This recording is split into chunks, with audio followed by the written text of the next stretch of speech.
시청자 여러분 안녕하십니까. 부텐토입니다. 부동산 주간 이슈 2020년 7월 30일 오늘 임대차하고 3법 중에서 주택임대차보호법의 계약갱신 청구권과 전월세 상한제가 국회 본회의를 통과했습니다. 그러면 계약갱신 청구권과 전월세 상한제가 어떠한 내용인지 개정되는 법 내용을 보고 구체적으로 제가 설명을 드려보도록 하겠습니다.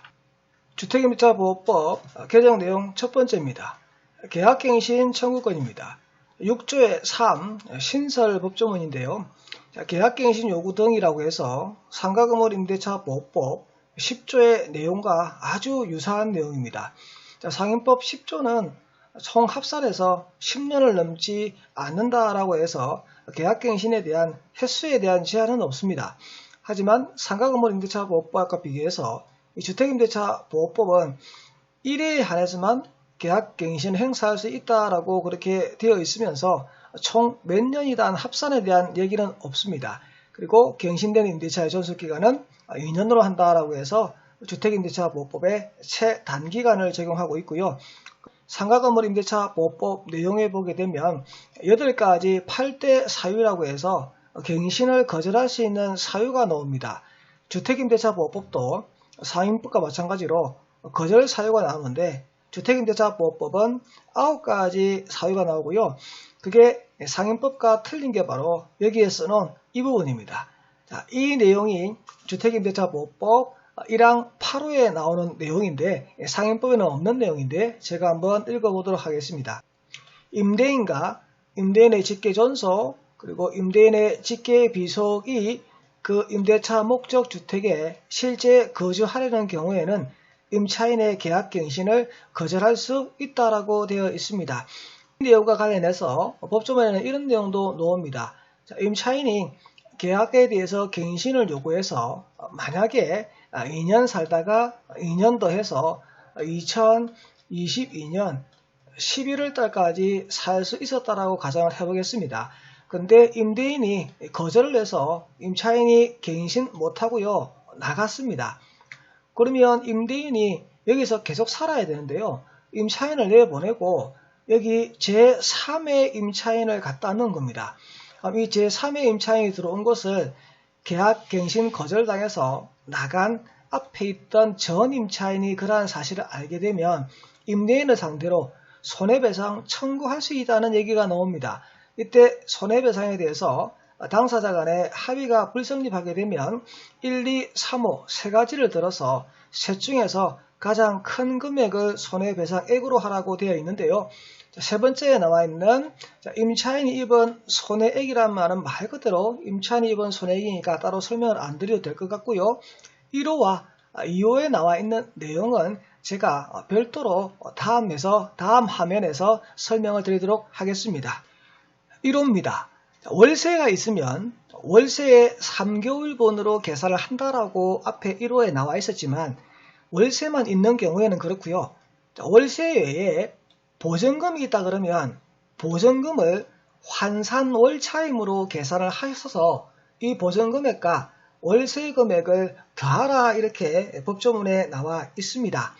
그러면 기존 임차인이 1억에 26만 7천 원에 있었다 그러면 1억을 월세로 환산해야 되는데 주택임대차보호법 7조 2에 보게 되면 보증금을 월세로 환산하게 되면 1할 또는 은행의 기준금리 더하기 3.5% 둘 중에 작은 것으로 해라 이렇게 되어 있습니다.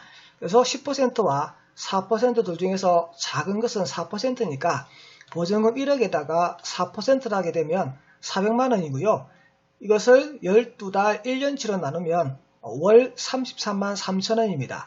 그럼 기존에 26만 7천 원에다 33만 3천 원을 더하니까 월 환산 월차임은 60만 원이고 이것의 3개월분이니까 손해배상 예정액은 180만 원이 된다 이 얘기죠. 자, 그리고 임차인이 계약의 갱신을 요구했을 때 임대인이 거절하지 아니하고 받아줘야 되는데 자신 또는 직계 존속 비속이 쓸 거라고 거절을 하고 자기들이 쓰지 않고 다른 제3자에게 세를 줬는데요. 1억 5천에 월 30에 세를 준 겁니다. 자, 그렇게 되면 얘도 똑같이 환산 월차임으로 계산을 합니다. 그래서 1억 5천에다가 4%를 하니까 600만 원이고, 그러면 월 50만 원, 그리고 월세 30만 원을 받으니까 80만 원.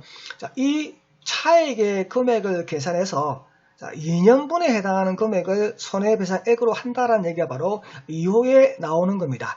그러면 180만 원하고 480만 원하고 실질적으로 임차인이 입은 손해액, 이 세 가지 중에서 제일 큰 금액을 손해배상 예정액으로 한다라고 신설법조문에 손해배상액에 대해서 정확하게 명시되어 있다는 얘기죠. 두 번째 이슈, 차임 등의 정감 청구권입니다. 주택임대차보호법 제7조에 있던 조항의 내용을 약간 수정을 하면서 일부 내용을 조금 첨부해서 개정을 했습니다. 먼저 20분의 1이라고 해서 정액을 하는 데 있어서 한도는 5%라고 그렇게 했습니다. 원래 주택임대차보호법 대통령령에 있던 내용인데 이 내용을 법으로 올린 거죠. 그리고 각 지자체마다 조례로 정액을 할 수 있는 상한을 달리 정할 수 있는데 그 상한은 5% 범위를 벗어날 수 없다라고 되어 있습니다. 그러면 지자체마다 이 금액이 3%일 수도 있고 4%일 수도 있는데 어쨌든 5%를 넘어가지 아니한 범위 내에서 정액에 대한 퍼센테이지를 정한다는 얘기입니다. 자, 법조문 어디에도 감액에 대한 요율은 나와 있지 않습니다. 쉽게 말해서 감하는 데 있어서는 50%를 감하든 70%를 감하든 제한이 없고 올리는 부분에 있어서는 5%의 제한이 있다라고 얘기를 하는 것이죠. 그리고 이렇게 정액을 하는 데 있어서 마음대로 정액을 하는 것이 아니고 정액할 수 있는 사유가 발생해야 된다, 또는 감액할 수 있는 사유가 발생해야 되는데 이러한 사유가 있으면 정액해달라, 감액해달라 할 수 있고, 이러한 정액이 있은 데에는 1년 이내에는 정액을 하지 못한다라고 그렇게 법조문에 되어 있습니다. 방금 함께 살펴보신 6조의 3, 계약갱신 요구 등, 그리고 7조 차임 등의 정감 청구권은 지금 현재 존속 중인 임대차에 대해서도 적용한다라고 부칙에 나와 있습니다. 무슨 말이냐면 이 법이 시행하는 당시에 이미 계약하고 계약이 계속 진행 중인 임대차에도 방금 보신 계약갱신 요구 등, 그리고 차임 등의 정감 청구권이 적용이 된다. 그래서 언론에 소급 적용에 대한 얘기 많이 들으셨을 겁니다. 그래서 현재 진행 중인 임대차에도 개정된 법이 적용이 됩니다. 국회 본회의를 통과한 주택임대차보호법 개정안 내용은 국무회의를 통과해야 되고요. 이 국무회의를 통과하게 되면 대통령의 재가를 받고 간보에 실리게 되면 실질적으로 법이 시행이 됩니다. 원래 국무회의는 매주 화요일날 진행되니까 다음 국무회의는 8월 4일이 국무회의인데요.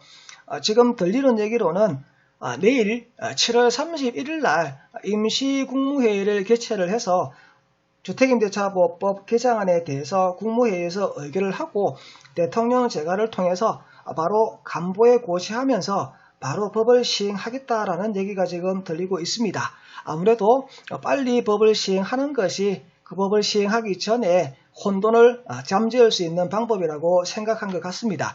그리고 임대차보호 3법 중에서 마지막 하나, 전월세 신고제, 그리고 710 부동산 대책에서 나왔던 부동산 관련 지방세법 개정안, 그리고 소득세법 개정안, 종합부동산세 개정안은 8월 4일날 국회 본회의에서 한꺼번에 처리될 것으로 지금 계획이 되어 있습니다.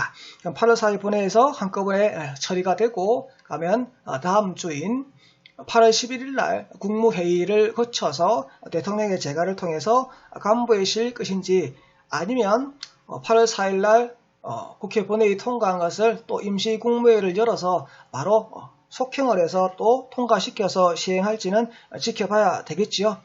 지금까지 부텐토였고요. 구독과 좋아요 부탁드립니다. 감사합니다.